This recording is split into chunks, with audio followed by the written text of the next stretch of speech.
लोग ना बाल सखा सेल में जो भी आपके टीचर हैं, कक्षा 6 से 12 के जितने भी क्लास टीचर हैं सभी लोग उसमें मेंबर होते हैं। इसके अलावा किसी एक शिक्षक को बाल सखा शिक्षक बोलते हैं हम लोग। तो बाल सखा का मतलब ये है वो शिक्षक जिससे आप अपने मन की बात कर सके, है ना। और विशेषकर हम उसमें career guidance and adolescence program ही चलाते हैं। और बहुत बाइला का आज यहाँ पे ये कार्यक्रम चल रहा है। मैंने सुना इससे पहले आप लोगों को कोई डॉक्टर से आप लोग की वार्ता हुई है और थाना अध्यक्ष से भी आप लोग की वार्ता हुई है ना। तो आप लोगों को ना केवल उनकी बात सुननी ही नहीं है, आप लोगों को क्या करना है, उनके सामने क्वेरी भी करनी है कि संबंधित कैरियर में आप लोग क्या क्या कर सकते हैं, वहाँ तक पहुँचने के लिए आपको कौन कौन से एग्जाम्स देने पड़ते हैं, है ना। और क्योंकि जो ये आज का कार्यक्रम है ये विशेषकर बालिकाओं के लिए है, तो ओबियस सी बात है आप लोग को हेल्थ एंड हाइजीन पर भी बातचीत करने का मौका मिलेगा। शायद मैम है आप लोग के साथ, इससे पहले भी आप लोगों ने बात करी होगी, तो आप लोग अपनी बात अच्छे से करिएगा। इसी के साथ मैं तो अभी विदा लूँगी, मुझे आगे के विद्यालय में भी जाना है। अगर आप लोगों भीख मांगना भी एक श्रम है वो, लेकिन आपको अपराध बोध हो सकता है। बताओ, हमारे बाप दादाओं ने भीख नहीं मांगी और हमको भीख मांग करके 1 रुपया लाना पड़ रहा है। तो जब आप अंदर से अपने को क्वेश्चन नहीं करते हो, अपने से प्रश्न नहीं करते हो, तो फिर आप उस प्रश्न का समाधान नहीं कर सकते। और आप इस जगह पे हो कि आप ऐसा कर सकते हो, लेकिन आपको बताए कौन? आपको तो शाम को बैठना है, 3-4 एक साथ बैठेंगे, तेन के बोली तेन में बोली तो कैसे तू यदि बना। हाँ, यही तुम्हारा अगर स्तर रह गया है। तुम अगर समाज के साथ, कितने लोग घर में शाम को गपशप में बैठ जाते हो, अपनी जब मम्मी पापा बैठे रहते हैं तो वहां पे बैठते हैं ना, साथ में बैठते हैं या नहीं बैठते? नहीं बैठना चाहिए। अगर आप वहां बैठने लग गए तो समझ लो एक जहर आपके लिए वो भी तैयार हो रहा है। क्योंकि स्टूडेंट तो असामाजिक होना चाहिए। असामाजिक का मतलब ये नहीं कि वो मिलनसार ना हो।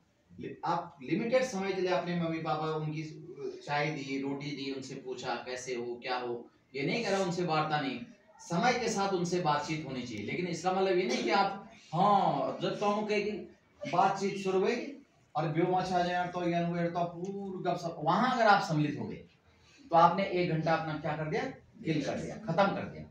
और दूसरी बात, जब भी ऐसे संदर्भ आएंगे, कोई बगल पड़ोसी भी एक घर में और छुईनार बैठा तो तुम भी तय मसाएंगे, फट किताब बंद करे। तो ये जो चीज है ये बहुत खराब है। एक एक चीज को सोचना पड़ेगा आपको। यहाँ पे कोई मैं तुम्हें वीडियो से किसी आपके, अभी वो मैडम बोल के गई डाइट वाली मैडम कि आप जिज्ञासा में जाओ, इसमें जाओ। तुम्हारी जिज्ञासा जब जगेगी नहीं, तुम जिज्ञासा में जाओ चाहे जिसमें जाओ, तुम हम फिर तुमको वो मोबाइल पकड़ा करके कहेंगे तुम इसमें सीखो उसमें सीखो।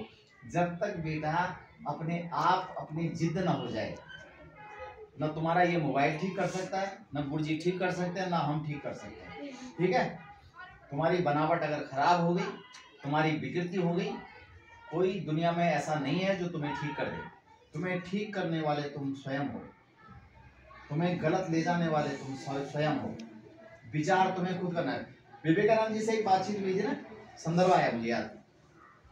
उसने कहा कि भगवान इतनी, मतलब संत जी महाराज जी, मैं इतना सब कर रहा हूँ, नहीं हो रहा, इतना प्रयास, इतना मेहनत, इतना वो समय, सब चीजें की, नहीं हुआ। बहुत उसने बातचीत की, उन्होंने कोई उत्तर नहीं दिया।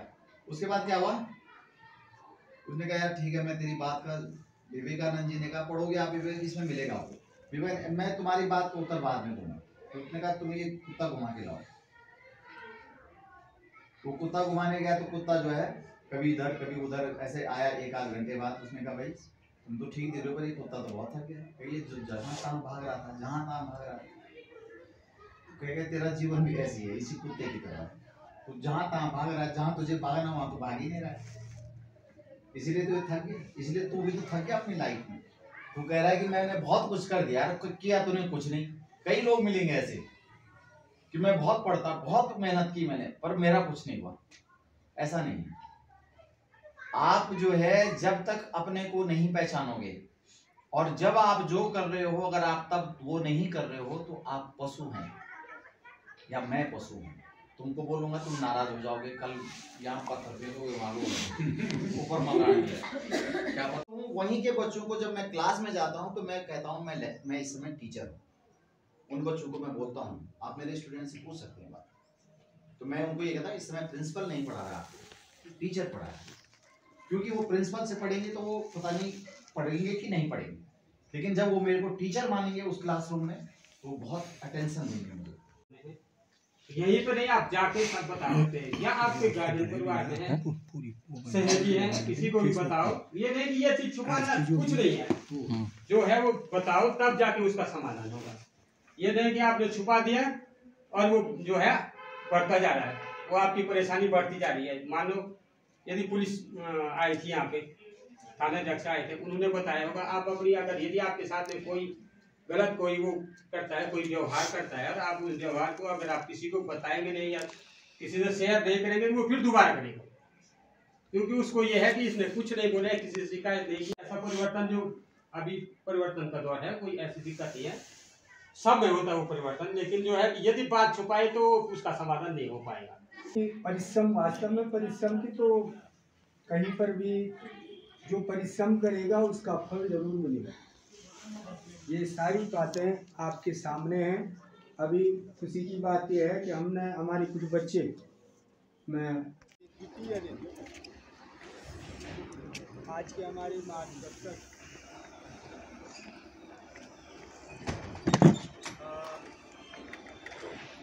आचार्य राजकीय महाविद्यालय आयुर्वेदिक महाविद्यालय विद्यापीठ उनको प्रणाम करते हुए गुरुओं के निर्देश पर ही हमारे श्रद्धेय रावत जी गुरु जी हमारे यहाँ बैठे हुए हैं, जो बहुत पहले समय से शिक्षा क्षेत्र में और आज भी उनके अनुभवों का लाभ हम सबको प्राप्त होता है। समस्त जो हमारे विद्वान शिक्षक हैं उनके आदेश और निर्देश पर ही काम होता है। यहाँ पे जो गुरु लोग हैं उनके सानिध्य में हम आपके साथ हैं। जितने आपके गले में खराश है, कहीं कोई परेशानी है, कहीं कोई कष्ट है बैठने में, तो पहले उसको दुरुस्त कर लें। मेरी आवाज़ आप तक पहुंच रही? पीछे सुनाई दे रहा है? अगर नहीं सुनाई दे रहा है तो अपने देखो, जब हम किसी चीज़ की कोशिश करते हैं, अब मैं बैठ जाता हूँ, है ना, ठीक है। तो जब हम कोई चीज़ शुरुआत करते हैं तो सबसे पहले हमारा आसन सही होना चाहिए, ये कहा जाता है। और आसन का मतलब है कि क्योंकि आसन ही वो चीज़ है जहाँ हम अपने को व्यवस्थित कर सकते हैं। अगर आसन गलत है तो फिर कभी आप दाएं होंगे, कभी बाएं होंगे, कभी ऐसे होंगे, कभी इधर होंगे, कभी इधर इसको ऐसे मारेंगे, कभी ऐसे मारेंगे। तो भैया ऐसे मत करना। जैसे ही आप ऐसे करोगे मैं आपको खड़ा कर दूंगा जहाँ भी आप हैं, और फिर आपको यहाँ बुलाऊंगा और फिर आपसे बोलूँगा कि अब आप बोलो, मैं बंद कर देता हूँ। अगर आप ऐसा चाहते हैं तो बहुत सावधानी से बात को सुनना। थोड़ा बहुत पॉस्चर आपका इधर उधर हो जाए कोई दिक्कत नहीं, लेकिन बहुत ज़्यादा गलत मत करना। आपका आई कांटेक्ट मेरे से होना चाहिए।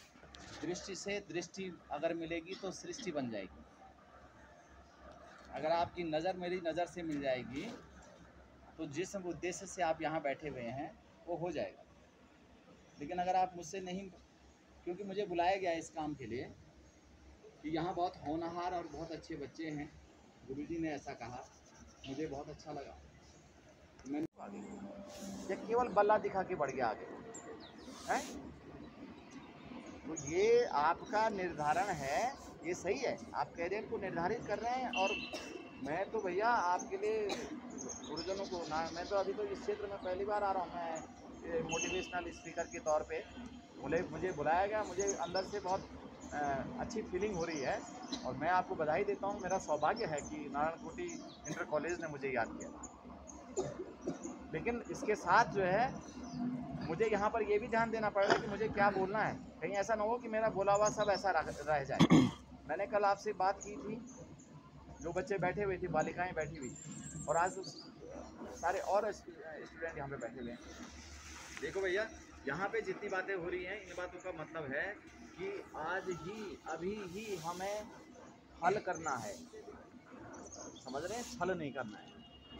हमने कहा था तीसरी बात यह है कि स्वयं को व्यवस्थित करो, समय व्यवस्थित हो जाएगा। चौथी बात है, हल करने की तरफ बढ़ना है, छल करने की तरफ नहीं। अगर अपने साथ छल करोगे, जो मैंने कल बताया था छल, कैसा छल बताया था, ऐसे कंबल डाला हुआ है, अंदर मोबाइल खोला हुआ है और एक कॉपी भी खोली हुई है, और कॉपी के पन्ने जब वहाँ पापा मम्मी आ रहे हैं तो जोर से ऐसे पलट रहे हैं, अरे भाई वाह यार ये तो पढ़ रहा है, और अंदर क्या चल रहा है आप समझो, ये तो समझदार हो, आंखें चमक।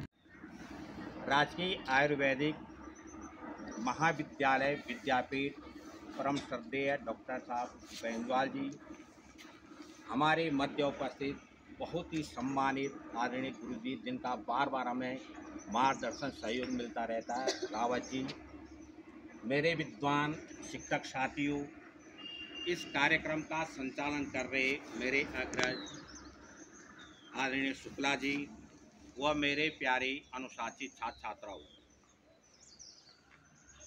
निश्चित सुबह जो मैं आपसे बात कर रहा था,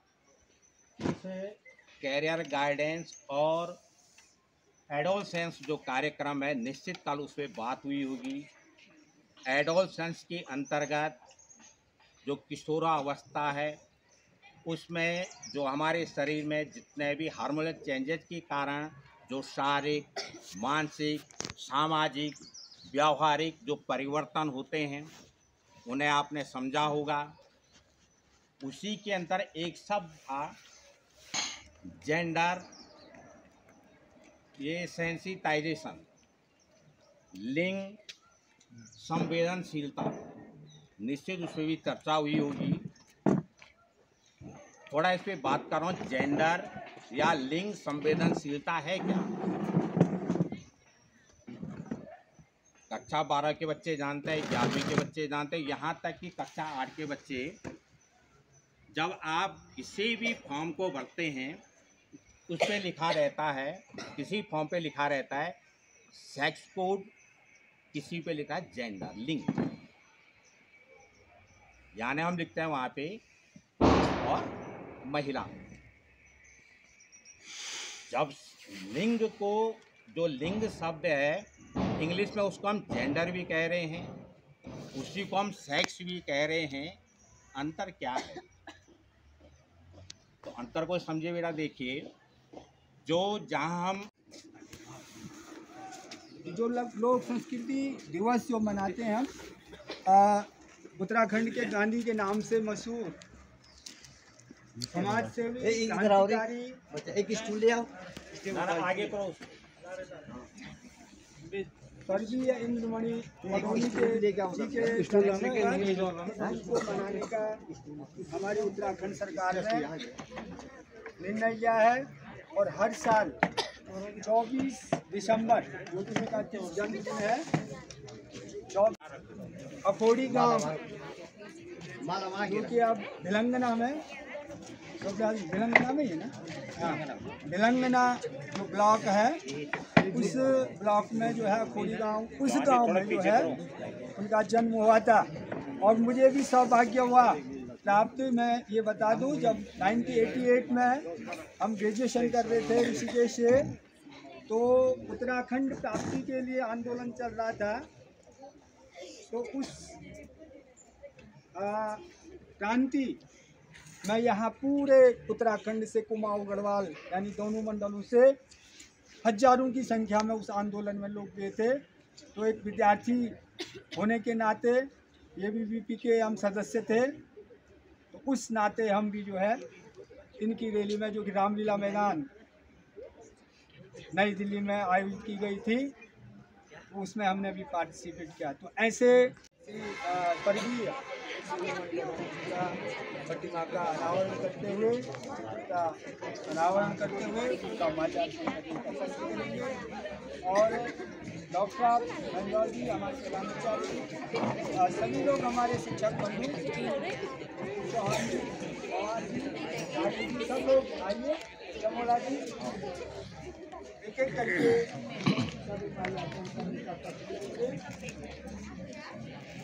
और आज पूरा विद्यालय परिवार करता है।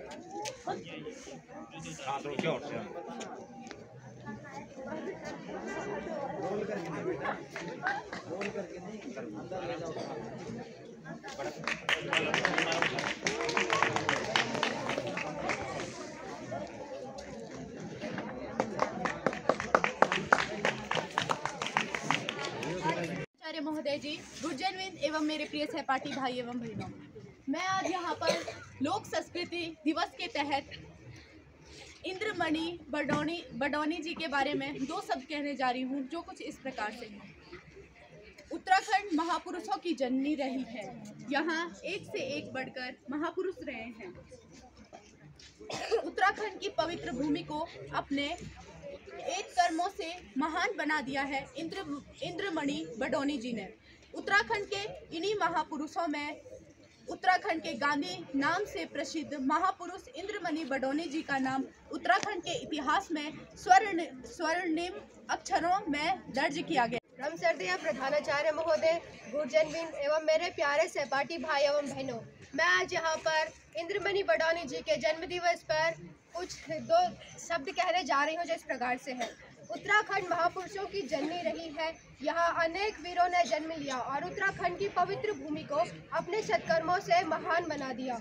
उत्तराखंड के इन्हीं महान महापुरुषों में उत्तराखंड के गांधी के नाम से प्रसिद्ध महापुरुष इंद्रमणि बडौनी जी का नाम उत्तराखंड के इतिहास में स्वर्णिम अक्षरों में दर्ज है। इन्हें उत्तराखंड राज्य आंदोलन के पुरोधा भी कहा जाता है। प्रारंभिक जीवन।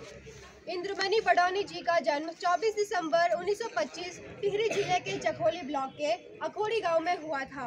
इनके पिता का नाम सुरेशानंद बडौनी। 1992 में उत्तराखंड में उत्तरायणी के मेले में उन्होंने गैरसैंण को उत्तराखंड की राजधानी घोषित किया। श्री बडौनी जी पर्वतीय विकास राज्य के लिए चलते रहे। लगातार यात्राओं और अनियमित खान-पान की जमाने से क्या हमारी कहानी है। हमारी पहचान तो यही है कि हम हिंदुस्तानी हैं। रंग सदैव प्रधानाचार्य महोदय, गुरुजनवृंद एवं मेरे सहपाठी भाई एवं बहनों, मैं आज आप लोगों के सामने इंद्रमणि बडौनी जी के जन्म दिवस पर अपना कुछ विचार व्यक्त करने जा रही हूँ, जो कि कुछ इस प्रकार से है। इंद्रमणि बडौनी जिन्हें उत्तराखंड के गांधी के रूप में भी जाना जाता है। उनका जन्म 24 दिसंबर 1925 को टिहरी गढ़वाल की रियासत के अखोड़ी गांव में हुआ था। उनकी माता श्रीमती कालो देवी और उनके पिता श्री सुरेशानंद और देहरादून में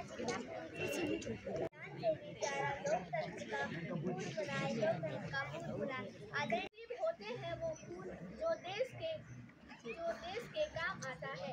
आदरणीय प्रधानाचार्य महोदय, गुरुजनवृंद एवं मेरे सहपाठी भाई एवं बहनों, मैं आज लोक संस्कृति दिवस इंद्रमणि बडौनी जी के जीवन दिवस पर एक भाषण बोलने जा रही हूँ, जो इस प्रकार से है। इंद्रमणि बडौनी जिन्हें उत्तराखंड के गांधी के रूप में भी जाना जाता है। उनका जन्म 24 दिसंबर 1925 को टिहरी गढ़वाल के उम्मीदवार की जमानत जब्त हो गई। 18 अगस्त 1999 को ऋषिकेश